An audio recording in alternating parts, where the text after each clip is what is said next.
Hər vaxtın xeyir olsun Çinarə.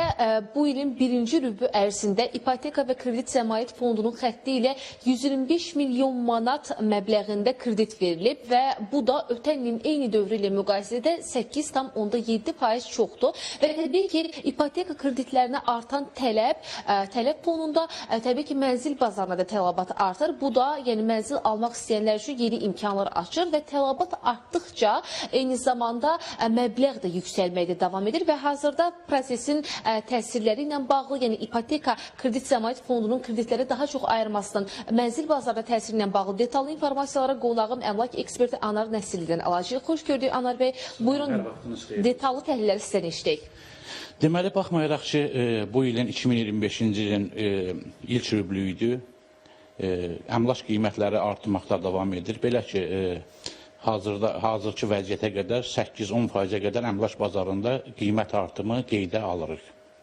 Belə ki, qiymət artımı daha çox ipotekaya yararlı və ipoteka predmetinə çevriliş mənzillərdə müşahidə edirik.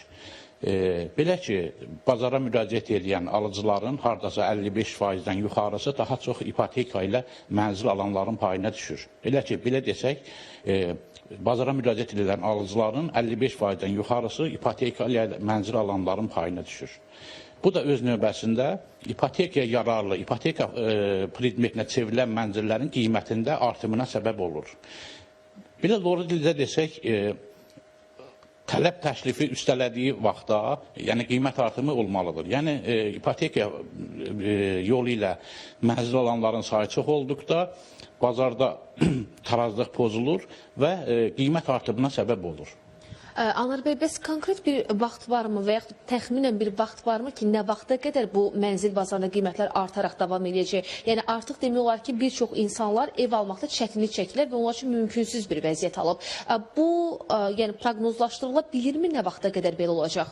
Bunun konkret demək çox çətindir, amma belə biz öz fikirlərimizi irəli sürə bilərik. Belə ki, sənədsiz torpaqları, sənədsiz evləri, yəni bunları çıxarış verməklə nisbətən bu bazara bir balaca sakitləşdirə bilər. Yəni, imkanı olmayan, yəni hissə-hissə ev almaq istəyən adamlar ya çıxarışı olan torpaqlarda torpaq alıb yavaş-yavaş mənzil tiksinlər və yaxud da ki, nisbətən şəhərin kənar hissələrindən çıxarışı olan ucuz həyət evlərindən alsınlar. Yəni, bu bir balada bazarı sakitləşdirə bilər.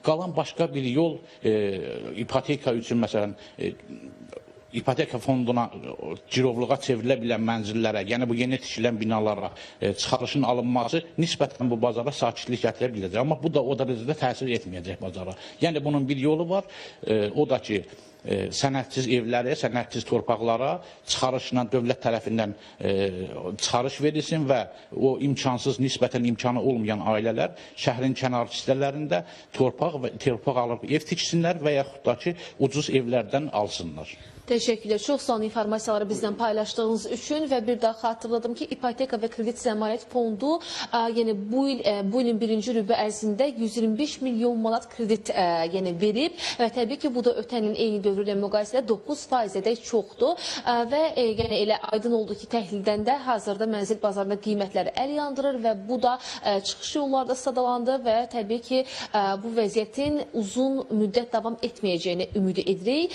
Amma hələ ki, vəziyyət belədir, mənzil bazarında bahalaşma bir müddətdə bu formada davam edəcək. Çatdıra biləcəyimiz informasiyalarsa bu qədər idi. Söz yenidən sizdədir.